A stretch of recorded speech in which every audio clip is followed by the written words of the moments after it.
Bonjour, chers amis auditeurs. Le thème de ce soir, déjà, merci Seigneur Jésus. Le thème, le grand pardon du réveil de Jésus-Christ, Israël et nation. Vraie repentance. C'est ce que Dieu veut ça. Aujourd'hui, Dieu, il veut ces choses-là. Ce n'est pas une question d'habitude d'église. On parle de réveil en ce moment dans toutes les églises, mais nous voulons un réveil, vraiment un réveil dans les cœurs. Que le réveil sonne dans les cœurs. C'est important. Il faut que les pasteurs soient calmes. La patience. C'est pas en rouspétant, en forçant les chrétiens à aller à l'église qu'ils vont changer. Parce que le réveil, c'est Jésus. Il y a eu toujours des réveils. Le réveil de Toronto, c'était bien. C'était spirituel. Mais ce n'était pas vraiment le réveil. Il y a un moment de réveil. Quand le temps de Dieu, c'est le temps de Dieu qui va nous montrer ce que c'est le réveil. Et dans le passage de Matthieu 6, le Seigneur nous parle l'instruction de la prière. Premièrement, lorsque vous priez, ne soyez pas comme les hypocrites qui aiment prier debout dans les synagogues et au coin des rues pour être vus des hommes. Ce qui se passe en ce moment. On ne se rend pas compte que l'orgueil est rentré dans les assemblées. Et vous rendez pas compte qu'il y a l'orgueil qui rentre. Ce n'est pas de votre faute. Il faut être vigilant. Aujourd'hui, parler avec amour. Ce n'est pas en forçant un fidèle quand il ne va pas lui faire de reproches. Non, ce n'est pas ça qui est le Seigneur. Je vous le dis en vérité. Ils ont leur récompense. Leur récompense. Dieu connaît les cœurs. Mais quand tu pries, entre dans ta chambre. Lorsqu'on parle de chambre, on parle du cœur. Ferme ta porte de ton cœur, c'est-à-dire dans ta chambre. Tu peux être dans le salon, tu peux être dans le métro. Tu restes toujours en prière et prie ton Père qui est là dans le lieu secret. Ton Père qui voit dans le secret te le rendra, parce que le secret, c'est ton cœur. C'est ton cœur, le secret. Donc, deuxièmement, en priant, ne multipliez pas de vaines paroles, comme les païens qui s'imaginent qu'à force de paroles, ils seront exaucés. Nous faisons pareil, nous, chrétiens nés de nouveau. Allez, on fait des longues prières, on est devenus comme des païens.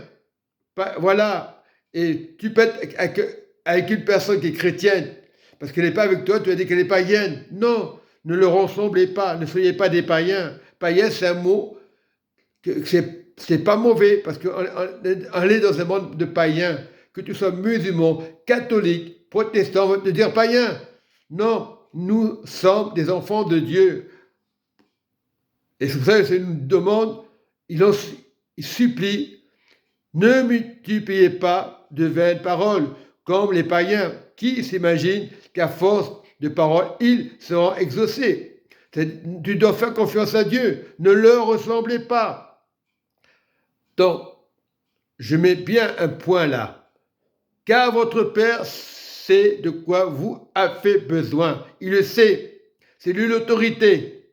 Tu peux parler de Dieu, tu peux prophétiser. Des fois, ce n'est pas le temps de prophétiser. Il y a un temps d'arrêt. Avant que vous lui demandez, c'est déjà fait. La confiance, c'est le royaume de Dieu. Cherche le royaume de Dieu. Ça n'a pas dit que tu ne seras pas exaucé. Notre Père ne peut pas le mentir. Voici donc comment vous devez prier. Notre Père, Notre Père, tout le monde la connaît par cœur. Le catholique la connaît, le protestant la connaît, le pentecôtiste la connaît, même parfois les musulmans la récitent. J'étais avec un ami, il récitait le Notre Père. Je dis, mais j'étais choqué. Tout le monde connaît, c'est une prière universelle. Qu'on le veuille ou pas, il ne faut pas la prendre par cœur et après juger. C'est une prière de pardon. Il faut le faire. Voilà. Et c'est pas compliqué. Notre Père qui est aux cieux, que ton nom soit sanctifié. Le nom de Dieu doit être sanctifié dans ton cœur. Pour tes voisins, sanctifie ce nom. Ce nom a été donné dans le monde entier. Nous sommes 8 milliards sur la terre. que ton règne vienne. C'est le règne qui va venir. Même ce passage des Écritures, les témoins de Jéhovah la connaissent, mais ils n'ont pas compris que le royaume, c'est là-haut. Voilà. Que ta volonté soit faite sur la terre comme au ciel. Voilà. Les témoins de Jéhovah. Que ta volonté soit faite sur la terre comme au ciel. Alors, ils restent bloqués. Mais Dieu est partout. Il est présent. Voilà le piège de Satan. Mais tu vas être sauvé, c'est là-haut, quelle que soit la religion. Même les musulmans, ils savent qu'il y a un Seigneur. Mais les témoins de Jéhovah, non, il dira, il y aura sur la terre, il y aura des arbres, il y aura des animaux, Dieu va revenir. Non, c'est pas ça. Parce que si tu meurs aujourd'hui, où tu vas y aller? Mais pour eux, Jéhovah, si tu meurs, tu es dans le néant. Voilà, c'est ça le danger. Mais c'est pas grave, il faut prier pour eux. Donne-nous aujourd'hui notre pain quotidien. Le pain quotidien, c'est la parole de Dieu. C'est la parole de Dieu. Il parle de pain, mais c'est la parole de Dieu. Pardonne-nous nos offenses, c'est lui qui pardonne. Quel que soit ton problème, même si tu as fait des choses graves, il pardonne.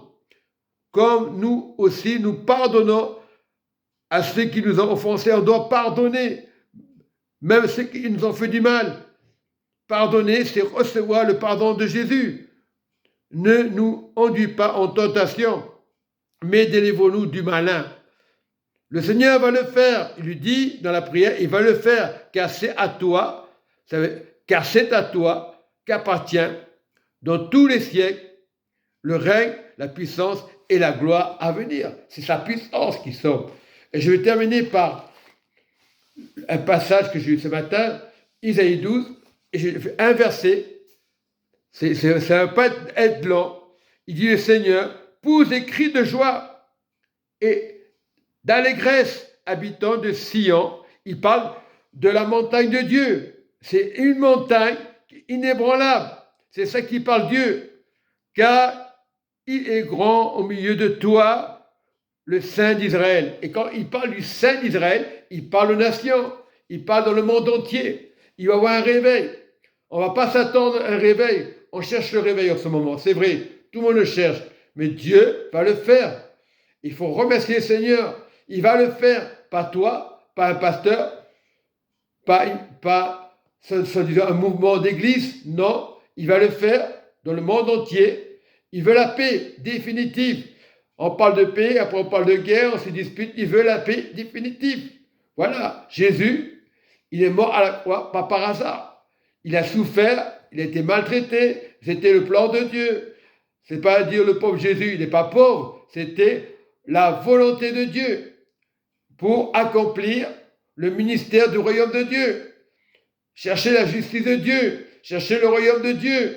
Lorsque tu vas mourir aujourd'hui, peut-être tu peux mourir, on ne sait pas de quoi on va mourir. Tu es déjà établi dans le royaume de Dieu. Il ne faut pas faire comme certaines religions. Même certaines religions évangélistes, ils font comme les Jéhovah. Ils ne reconnaissent pas que Jésus est Dieu. Ils auront des problèmes. Ils sont orgueilleux, ils vont te dire, on n'est pas orgueilleux. Ils vont te dire, tais-toi. Je suis assez grand, comme j'ai l'ami Alberto. Tais-toi. T'as qu'à lire toute l'histoire de A à Z. Mais il va dire que Jésus n'est pas Dieu. Il est déterminé. Il aura un problème. Il n'est pas méchant. Ben, je ne l'accuse pas. Il faut prier pour lui.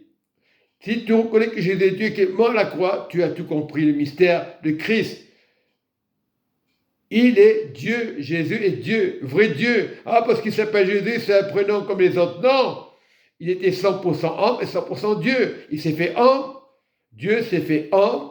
Il s'est fait appeler fils pour que le monde soit sauvé. Bien sûr, il a accepté Marie dans le ventre de Marie pour montrer qu'il était un homme comme tout le monde, mais il était un salut. Voilà pourquoi ils ne comprenaient pas les Juifs et les pharisiens. C'était un mystère caché et qu'ils ont rejeté le Messie parce que le Messie, on l'a traité du diable. C'était le diable, il était méchant, mais c'est faux. C'est faux, il y a 2000 ans. Dieu a fait ça pour établir la résurrection, la vie éternelle. S'il n'aurait pas accepté le plan, Dieu n'aurait pas accepté le plan de la croix, s'il n'aurait pas envoyé un fils, eh bien, on serait tous condamnés. On serait tous morts. Beaucoup de religions ne se savent pas. Oui, Dieu est unique. Beaucoup parlent de Dieu unique, mais ils ne veulent pas accepter Jésus-Christ. Ils auront des problèmes. Voilà, je connais une personne, elle ne veut pas accepter. Elle dit Dieu unique. Ben oui, j'ai dit, tout le monde connaît le Dieu unique. Les musulmans connaissent les musulmans, les chrétiens et autres religions connaissent le Dieu unique. Mais c'est pas ça. Reconnaître à la croix, Jésus a souffert. Voilà, il a été maltraité. Son sang a coulé à la croix.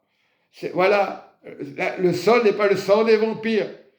C'est un sang qui est pur, qui est sanctifié, qui est cristal. Voilà, c'est ça qu'il faut regarder. Et lorsque tu dis, Seigneur, par tes meurtrissures, nous sommes guéris, parce que son sang est pur, son sang n'est pas contaminé, il est puissant. Voilà le réveil. Soyez bénis dans le nom du Seigneur Jésus-Christ. Amen et Amen.